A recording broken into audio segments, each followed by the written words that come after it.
అందరికీ నమస్కారం అండి. నేను వినిపించబోయే కథ 'ములక్కరం'. రచన డాక్టర్ జడ సుబ్బారావు గారు. ఇక కథలోకి వెళ్దామా? జల్లెడలో నిప్పులు పోసి చెరుగుతున్నాడు సూర్యుడు. ప్రముఖుడి మరణానికి సంతాపం ప్రకటిస్తున్నట్లు కదలకుండా నుంచున్నాయి చెట్లు. గుడిసె పక్కనున్న చావెట్లో పరధ్యానంగా కూర్చుంది నంగేలి. ఆమె చూపు చేసే పనిమీద లేదు.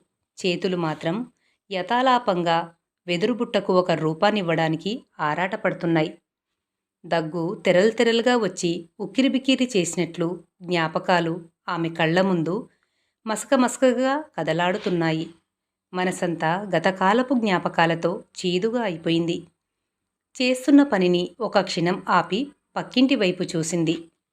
ఉండి లేనట్లుగా ఉన్న గుడిసె ముందు అర్ధనగ్నంగా ఉన్న ఆడవాళ్ళు, వాళ్ల కాళ్ళ చుట్టూ తిరుగుతూ కొంతమంది చిన్నపిల్లలు కనిపించారు. పుష్పవతి అయిన 11 ఏళ్ల పిల్లను పీట మీద కూర్చోబెట్టి కాళ్లకు చేతులకు పసుపు రాస్తున్నారు. ముసలివాళ్ళు చిన్న గొంతుతో ఏవో పాటలు పాడుతున్నారు. మొలకు చుట్టిన వస్త్రం తప్ప వాళ్ళ ఒంటి మీద ఏ విధమైన ఆచ్ఛాదన లేదు. పందిరి లేకుండా పెరిగే జాజితీగల్లా జుట్టు ఎలా పడితే అలా గాలికి ఎగురుతుంది. డొక్కల్లో నుంచి ఎముకలు బయటకు పొడుచుకొచ్చినట్లుగా కనిపిస్తున్నాయి. పుష్పవతి అయిన పిల్లవైపు చూసింది నంగేలి. తనకు జరుగుతున్న వేడుక ఏంటో తెలియనట్లు అయోమయంగా అందరి వైపు చూస్తుంది. బురదలో పుట్టిన తామర పువ్వులా మెరిసే కళ్ళతో, దేహంలో అప్పుడప్పుడే కొత్తగా పుడుతున్న అవయవాలను చూసుకుంటూ బిడియం కలగలిసిన చూపులతో అందరి వైపు చూస్తున్న ఆ పిల్లనలా చూడగానే నంగేలి కళ్ళల్లో నీళ్లు తిరిగాయి. ఈ వేడుక తర్వాత ఆ పిల్లకు జరగబోయే మర్యాదలు ఎంత ఘనంగా ఉంటాయో. వయసు తారతమ్యం మరిచిన తోడేల గుంపు చేసే దాడి ఆ పసితనం మీద ఎంత దారుణమైన ముద్ర వేస్తుందో తలుచుకుంటున్న కొద్దీ నంగేలి దేహం కంపించిపోతుంది. పెళ్ళై భర్త ఉన్న తానే నిత్యం ఏదో ఒక అవమానాన్ని ఎదుర్కొంటుంది. ఇష్టంతో పని లేకుండా అవమానాల కాష్టాన్ని భరిస్తుంది. ఇక రేపటి నుంచి ఆ పిల్ల కూడా తమతో పాటే ఈ అవమానాల్ని ఎదుర్కొనడానికి సిద్ధం కావాలి. గుండె లోతుల్లోకి గుచ్చుకుపోయే ముళ్లను తొలగించుకొని నవ్వుకుంటూ బతకడం అలవాటు చేసుకోవాలి. ఎదురు తిరిగితే అవమానాలు భరించాలి. పెళ్లి కాకపోతే తల్లిదండ్రుల ముందు, పెళ్ళైతే భర్త ముందు చేసే అత్యాచారాల్ని సహించాలి. ఊరంతా తిప్పుతూ కొడుతూ తిడుతూ ముఖాన ఉమ్మేస్తూ సాగించే క్రతువులలో బలిపశువుగా తలొంచాలి. చిన్నపిల్లల, పడుచువాళ్ళ, ముసలివాళ్ళ అని తేడా లేదు. స్త్రీలైతే చాలు, పాలు తాగిన రొమ్ములో నుంచి పన్నులు రాబట్టడానికి ఎగబడుతుంటారు. ఆలోచన నుంచి బయటపడి సగం పూర్తయిన వెదురుబుట్టను పక్కన పెట్టింది. దాన్ని చూస్తుంటే తనకు వెదురుబుట్టకు తేడా లేదనిపించి దీర్ఘంగా నిట్టూర్చి పైకి లేచి నిలబడింది నంగేలి. తన వంక నవ్వుతూ చూస్తున్న చిరుకందన్ కనిపించాడు. ఒక్క క్షణం నంగేలి తత్తరపడింది. ఎంతసేపయింది వచ్చి? అంది అతని వంక చూస్తూ. రాణిగారి చూపులు దిక్కుల్ని గాలిస్తున్నప్పుడే వచ్చాను అన్నాడు చిరుకందన్. నంగేలిని ఏడ్పించడానికి అప్పుడప్పుడు ఇలా మాట్లాడతాడని ఆమెకు తెలుసు. ఏమీ మాట్లాడకుండా అలాగే నిలబడింది. దేని గురించో ఆలోచిస్తున్నావు? అన్నాడు. నంగేలి ఏమీ మాట్లాడకుండా పక్కింటి వైపు చూసింది. చిరుకందన్ ఆమె మనసు గ్రహించాడు. దగ్గరగా చేరి, మనకు ఒక అమ్మాయి ఉంటే బాగుండేది కదా అన్నాడు. అతడి వైపు విస్మయంగా చూసిన నంగేలి, వద్దొద్దు, ఆడపిల్లను కని రాబందులకు ఎరవేయడం కంటే పిల్లలు లేకుండా ఇలా ఉండడమే మేలు అంది గుడిసెలోకి నడుస్తూ. మౌనంగా ఆమెను అనుసరించాడు చిరుకందన్. భర్తకు అన్నం పెట్టి ఎదురుగా ఏమీ మాట్లాడకుండా కూర్చుంది నంగేలి.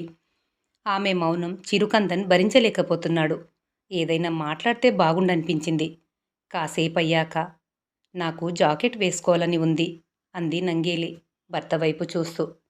తింటున్న ముద్ద గొంతులో ఇరుక్కున్నట్లుగా ఉక్కిరిబిక్కిరయ్యాడు చిరుకందన్. ఆడదానికి మానం, అభిమానం రెండు కళ్ళలాంటివి. ఏ కంటికి శుక్లం వచ్చినా చూపు మందగిస్తుంది. ఏది ఏమైనా నేను జాకెట్ వేసుకుంటాను అంది స్థిరంగా నంగేలి. ఎదను కప్పుకోవాలన్న ఆలోచన వచ్చినప్పుడల్లా శ్రమను రెట్టింపు చెయ్యాలి. జాకెట్ వేసుకున్న ప్రతిసారి ఆ శ్రమను పన్నుగా చెల్లించాలి. ఆత్మాభిమానాన్ని కాపాడుకోవడం మంచిదే. అయినా ఎదిరించి బతకడం ఎంత కష్టమో తెలిసిన దానివి. నీ నిర్ణయాన్ని నువ్వే పునరాలోచించుకోవాలి అన్నాడు చిరుకందన్. భర్త వంక బాధగా చూసింది నంగేలి. జాకెట్ ధరించి పన్ను కట్టలేక వసులు గుంపు చేతిలో అసులు బాసిన ఆడవాళ్లు గుర్తొచ్చారు. గేలి చేస్తూ కర్రలతో కొడుతూ ఊరంతా తిప్పుతుంటే కళ్ళల్లో నీళ్లు కళ్ళల్లోనే కుక్కుకొని వాళ్ళ వంక జాలిగా చూడగలిగారే తప్ప ఎదిరించే సాహసం చేయలేకపోయారు. ఎదిరిస్తే తమకు అదే గతి పడుతుందని తెలుసు. కళ్ల ముందు పుట్టి పెరిగిన వాళ్ళు, కలిసి తిరిగిన వాళ్ళు చిన్న చిన్న కోరికలు కూడా తీర్చుకోలేని దుర్భర బతుకులు బతికి మట్టిలో కలిసిపోయారు. ఈ హింసకు కారణం ఎవరైనా దాన్ని భరించే వాళ్ళకే ఆ బాధ తెలుసు. నంగేలి మనసులో ఆవేదన సుడులు తిరగసాగింది. కాసేపు ఆలోచనలతో సతమతమయ్యింది. ఆ తర్వాత చిరుకందన్ను చూస్తూ, ఇలా ఎంతకాలం అంది. మన బొందిలో ప్రాణం ఉన్నంతకాలం, మనకి భూమి మీద నూకలున్నంతకాలం అన్నాడు. అంతకుమించి ఏమీ చేయలేమా అడిగింది నంగేలి. బలవంతుడు బాకు విసిరితే బలహీనుడు ఎంత దూరం పరిగెత్తగలడు? ఎంత దూరం పరిగెత్తినా అదే ఆకాశం, అదే ఆచారం. వాళ్ళ భోగాల కోసం బొక్కసాలు నింపడమే మన బతుకుల్లోని పరమార్థంగా మారిపోయింది. మట్టిలో కలిసిన మన పూర్వీకులంతా ఇలా సగం బట్టతోనే బతుకులు గడిపారు. ఈ వివక్ష మనతోనే ఆగిపోవచ్చు, లేదా పేర్లు రూపాలు మార్చుకుంటూ మన జాతిని వెంటాడుతూనే ఉండొచ్చు. ఒకటి గుర్తుపెట్టుకో, నలుగురు నడిచే దారిలో వెళ్తే తినే బియ్యం గింజల మీద మన పేరు రాసి ఉంటుంది. సొంత దారిలో వెళ్ళాలనుకుంటే అవే బియ్యం గింజల్ని మన దేహం పైన చల్లుతారు. భర్త వంక విస్మయంగా చూసింది నంగేలి. చావుకి పన్నుకి భయపడి ఎంతకాలం తల వంచుతాం? బయటకి వెళ్తే అర్ధనగ్నంగా ఉన్న మా దేహాలపైన వాళ్ళ చూపుల శూలాల్ని గుచ్చుతున్నారు. స్త్రీలు ఏ కులంలో పుట్టినా స్త్రీలే. పుట్టిన పసిబిడ్డకు కూడా నలుగురి ముందు పాలివ్వాలంటే తల్లి ఎంతో సిగ్గుపడుతుంది. అలాంటిది మొలకు చిన్న వస్త్రాన్ని చుట్టుకుని ఎదభాగాన్ని వదిలేయడమంటే బతికుండగానే రాబందులు పీకుతిన్నట్లుగా ఉంది. తమ ఎదను కప్పుకోవడానికి ఉన్నత కులాల స్త్రీలకు అనుమతులిచ్చిన రాజులు కింది కులాల ఆడవాళ్ళ రొమ్ములపైన పన్నులు వేసి మనుగడ సాగించడం నీచకరం. నా కోసం కాకపోయినా నా తర్వాతి తరాల విముక్తి కోసమైనా ఏదో ఒకటి చెయ్యాలి. నంగేలి మాటల్లో దుఃఖపు సుడులేవో తిరుగుతున్నాయి. ఏమీ మాట్లాడకుండా చెయ్యి కడుక్కోవడానికి బయటకు వెళ్తున్న భర్తను చూస్తూ కిందకు జారిన చీర చెంగును ఎదచుట్టూ కప్పుకుంది నంగేలి. చేతులకున్న మట్టి గాజులు గలగలమని చప్పుడు చేశాయి. నుదుట పెట్టుకున్న ఎర్రని తిలకం ఆమె ముఖానికి మరింత అందాన్నిచ్చింది. భుజాల మీదుగా ఎదచుట్టూ పైట కప్పుకోవడం ఆమెకెంతో ఆనందంగా ఉంది. అలా జీవితాంతం ఉండాలంటే వచ్చే కూలి మొత్తం పన్నుగా చెల్లించాలి. రోజంతా గొడ్డు చాకిరి చేస్తున్నా వచ్చే కూలి తక్కువ. దాన్ని తీసుకెళ్లి పన్నుగా చెల్లిస్తే పూట గడవడం ఎంత కష్టమో ఆమెకు తెలుసు. లోపలికి వస్తున్న భర్తను చూస్తూ, ఇలా కప్పుకుంటే బాగున్నానా అంది నంగేలి. ఆమె వైపు ఆశ్చర్యంగా చూసిన చిరుకందన్కు అందం రంగులోనే కాదు, ఆత్మవిశ్వాసంలోనూ కూడా ఉంటుంది అనిపించింది. ఒక్క క్షణం కన్నార్పకుండా ఆమె వంక చూసి, కట్టుకున్న వాణ్ణి కనుక కప్పుకుంటే బాగున్నావని అనగలను, కానీ విప్పుకొని తిరగమని రాజాజ్ఞలు చెప్తుంటే మనస్ఫూర్తిగా ఆ మాటెలా అనగలను అన్నాడు. నంగేలి కళ్ళు జలపూరితాలయ్యాయి. 2 కన్నీటి బొట్లు ఆమె చెంపలపై జారాయి. కప్పుకున్న పైటను కిందికి జారుస్తూ, ఆ భగవంతుడు స్త్రీలకు మానం అభిమానం పెట్టకుండా ఉంటే బాగుండేది.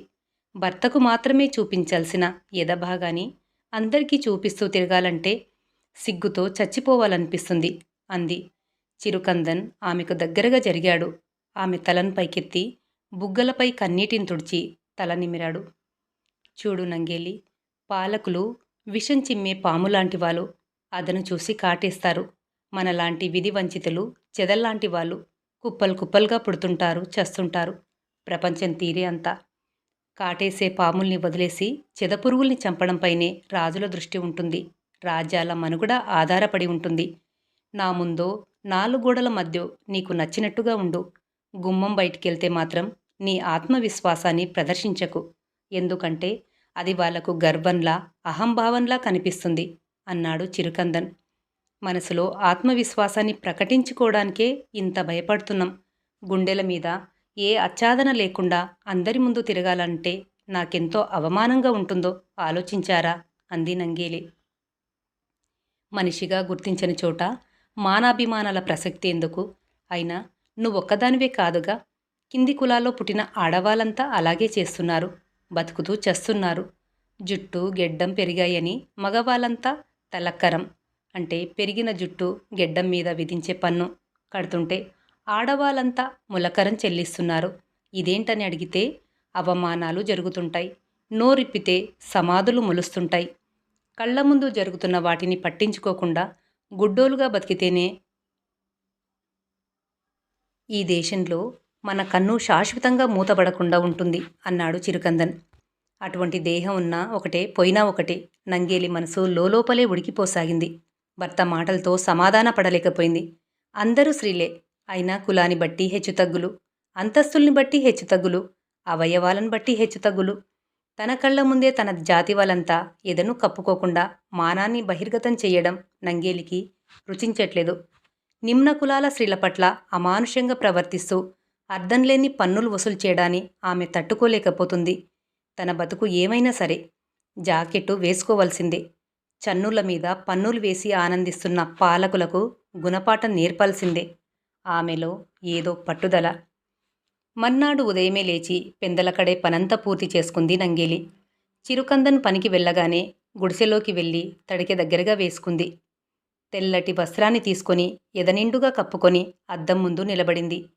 సగం పగిలిన అద్దంలో 2 ప్రతిరూపాలుగా కనిపిస్తున్న తన దేహాన్ని చూసి మురిసిపోయింది. బయటికి వచ్చి తడికె దగ్గరగా వేసి పొలం పనికి బయలుదేరింది. రోజు నడిచే దారి అయినా ఆ రోజెందుకో ఆ దారి నంగేలికి కొత్తగా ఉంది. దారి వెంట నడుస్తున్న మిగతా స్త్రీలందరూ నంగేలి వంక కొత్తగాను వింతగాను మెరిసే కళ్లతోనూ చూడసాగారు. అవేమీ పట్టించుకునే స్థితిలో లేదు నంగేలి. ఆత్మన్యూనతను జయించాలని ఆత్మవిశ్వాసమేదో ఆమె అడుగుల్లో ప్రతిఫలించసాగింది. ఉత్సాహంగా నడుస్తున్న నంగేలికి ఎదురుగా కనిపించిన పన్ను వసూలు చేసే అధికారిని చూసి ఒక్క క్షణం పాటు తడబడింది. పైనుంచి కిందికి, కింద నుంచి పైకి చూస్తూ పాములా బుసకొడుతున్న అతన్ని పట్టించుకోకుండా అడుగు ముందుకేసింది. ఏయ్ ఆగు, నువ్వు చేస్తున్న పనేమిటో నీకు తెలుస్తుందా? గర్జించాడతను. మీ విధానాల మీద నిరసన ప్రకటిస్తున్నాను. అందుకు పన్ను చెల్లించాలి. ఒక్కోసారి ప్రాణాన్ని కూడా పనంగా పెట్టాలి. ఏ జాతిలో పుట్టినా స్త్రీకి ప్రాణం కంటే మానమే విలువైనది అంది నంగేలి. నువ్వు రాజాజ్ఞను ధిక్కరిస్తున్నావు. అందుకు భారీ మూల్యం చెల్లించుకోవాలి. రాజాజ్ఞలు ప్రజల్ని రక్షించాలి. బలహీనుల్ని దోచుకుంటూ స్త్రీల మానాల్ని హరించకూడదు చెప్పి ముందుకు కదిలింది నంగేలి. పన్ను వసూలు అధికారి అహం దెబ్బతింది. ఇంతకింత అనుభవిస్తావు అని మనసులో అనుకొని సాయంత్రం ఇంటికి వస్తాను. నువ్వు చేస్తున్న పనికి పన్ను ఎంత చెల్లించాలో అక్కడే చెప్తాను అన్నాడు వికృతంగా నవ్వుతూ. నంగేలి వెనక్కి చూసింది. అతని చూపుల్లో నిద్ర లేచి బుసలు కొడుతున్న కోరికల అగ్నిగుండాలు కనిపించాయి. మాటు వేసి మట్టుబెట్టే పెద్ద పులి నిశ్శబ్దం తాండవించింది. దేహం నాది కాదు అనుకుంటే పన్ను రద్దవుతుంది. ఆత్మగౌరవాన్ని ప్రకటిస్తే ఊపిరి ఆగిపోతుంది. నంగేలి ఆలోచనలు ముళ్ళ కంచెలో చిక్కుకున్న వస్త్రపు చెంగులా చీరుకుపోతున్నాయి. సూర్యుడు పడమటి కొండల వైపు నడక సాగించాడు. పెద్దగా మాట్లాడుకుంటూ గుంపును వెంటేసుకొని వస్తున్న పన్నుల వసూలు అధికారిని చూడగానే పల్లె గడపల్లో కలవరం బయలుదేరింది. అమాయకుల ముఖాల్లో ఆందోళన తొంగిచూసింది. వాళ్ళ అడుగుల దాటికి పైకి లేస్తున్న ధూళి కళ్లల్లో పడకుండా చేతుల్ని అడ్డుపెట్టుకుంటూ వాళ్ళు వెళ్తున్న వైపు చూడసాగారు. నంగేలి గుడిసె ముందు ఆగి తడికి మీద దబాదబమని కొడుతూ నంగేలి బయటకురా పిలిచాడు అధికారి. తడికె తెరిచి బయటికి చూసింది నంగేలి. జింకను వేటాడికొచ్చిన పుల్ల గుంపుల్లా కనిపించారు. చెయ్యి ముందుకు చాపి పన్ను డబ్బులు గర్జించాడు అధికారి. ఒక్క నిమిషం లోపలికి వెళ్ళబోయింది నంగేలి. అప్పుడేనా? రొమ్ములు పట్టి చూడాలి కదా. కొలత వేయకుండా ఎంత పన్ను కట్టాలో ఎలా తెలుస్తుంది అన్నాడు వికిలిగా నవ్వుతూ. అధికారితో వచ్చిన కళ్ళ జతలన్నీ కోరికతో కాలిపోతూ నంగేలి దేహం వైపు దృష్టి సారించాయి. అవమానం, ఆక్రోశం, అసహ్య భావన అన్నీ కలగలిసిన వైరాగ్యమేదో ఆమెను నిలువునా దహించసాగింది. గుండె గట్లను దాటుకొని కళ్ళల్లో పొంగి ప్రవహిస్తున్న బాధను పంటి బిగువున భరించింది. ఏదో చెయ్యాలన్న కోపం వేడి వేడి ఉచ్ఛ్వాస నిశ్వాసాలుగా బయటకు రాసాగింది. ఏమీ చెయ్యలేని నిస్సహాయత. పదునైన కత్తిగా మారి గుండెల్ని ముక్కలు ముక్కలుగా కోస్తున్నట్లుగా అనిపించింది. ఏదో చెయ్యాలి. ఈ డేగ చూపుల నుంచి, ఉక్కు పిడికిల నుంచి శాశ్వతంగా విముక్తి పొందడానికి ఏదో ఒక మార్గాన్ని అన్వేషించాలి. ఇన్నేళ్లుగా భరిస్తున్న శారీరక, మానసిక రంపపు కోతకు ఈనాటితో సమాధి కట్టాలి. పరిపరి విధాలుగా ఆలోచిస్తూ మెల్లగా నడుస్తూ అధికారి ముందుకు వచ్చింది నంగేలి. తనివి తీర తడిమి చూసి తన అహాని సంతృప్తిపర్చుకోవాలని ఎదురుచూస్తూ చుట్టూ ఉన్న గుంపును చూసి మీసాని మెలేశాడు అధికారి. ఎదపైనున్న వస్త్రాన్ని విప్పినట్లే విప్పి ఒక్క ఉదుటున గుడిసె లోపలికి వచ్చి తడికి వేసింది నంగేలి. ఊహించని ఈ హఠాత్ పరిణామానికి ఆ అధికారి బిత్తరపోయాడు. చుట్టూ చేరి చూస్తున్న వాళ్ళ ముందు తల కొట్టేసినట్లయింది. దవడలు బిగుసుకున్నాయి. కోపంగా తడిక మీద కొట్టాడు. కాసేపటికి తడిక తెరుచుకొని బయటికి వచ్చింది నంగేలి. ఆమె చేతుల్లో అరిటాకు, అందులో రక్తంతో నిండిన 2 మాంసముద్దలు కనిపించాయి. కొండ నుంచి దూకుతున్న జలపాతాల్లా ఆమె వక్షోజల నుంచి స్రవిస్తున్న రక్తధారల్ని చూసి పన్ను వసులు గుంపు బీతిల్లిపోయింది. ఆ దృశ్యాన్ని చూడలేక కళ్లకు చేతుల్ని అడ్డుపెట్టుకుంటూ పారిపోతున్న వాళ్ళని పిలుస్తూ, బాబూ రండి, వీటి కోసమేగా వచ్చింది, తీసుకెళ్ళి కొలత వేయండి. వచ్చిన డబ్బులతో మీ రాజ్యానికి రత్నాల తొడుగు, మీ రాజుకి ముత్యాల గొడుగు పట్టండి. ఇన్ని దారుణాలకు సాక్షిగా ఉన్న ఆ దేవుడికి రక్తాభిషేకం చేయించండి. విభజించి పాలిస్తూ ఆడదాని మానాన్ని, అభిమానాన్ని అర్ధనగ్నంగా నిలబెట్టి పన్నులు వసూలు చేస్తున్న మీ రాజుకి ఇవి నా బహుమతిగా చెల్లించండి. అమ్మ పాలు తాగి పెరిగిన మీరు రాక్షసుల్లా మారకండి. కొంచెం మానవత్వాన్ని చూపించండి. ఎదను కప్పుకున్నందుకు ఏడుస్తూ పన్ను కడుతున్న మా దయనీయ బడుగుజాతి స్త్రీల మానాభిమానాలతో ఆడుకునే దాష్టికాని ఆపమని చెప్పండి. నేలకు వాలిన మహావృక్షంలా పడిపోయింది నంగేలి. ఎదనుండి పొంగి దేహమంతటా వ్యాపిస్తున్న రక్తం చుట్టూ చేరిన స్త్రీల కళ్ళల్లో ఎరుపు జీరగా మారింది. ములక్కరానికి వ్యతిరేకంగా పోరాడి విజయం సాధించేలా చేసింది. నంగేలి త్యాగాన్ని చరిత్రలో లిఖితం చేసింది. భార్యపై అవ్యాజమైన ప్రేమతో ఆమె చితిలోకి దూకి ప్రాణత్యాగం చేసిన మొదటి పతి సహగమనాన్ని నమోదు చేసింది. ఇది 18వ శతాబ్ది ప్రారంభంలో కేరళలోని ట్రావెన్కోర్ సంస్థానాధీశులు విధించిన అసబద్ధమైన, అమానవీయమైన రొమ్ము పన్నుకు వ్యతిరేకంగా చైతన్య గళాన్ని వినిపించి ప్రాణత్యాగం చేసిన నంగేలి వెద. ఇది చరిత్ర చెప్పిన కథ. ఈ కథ ఇంతటితో సమాప్తం. మరో మంచి కథతో మళ్ళీ కలుద్దాం.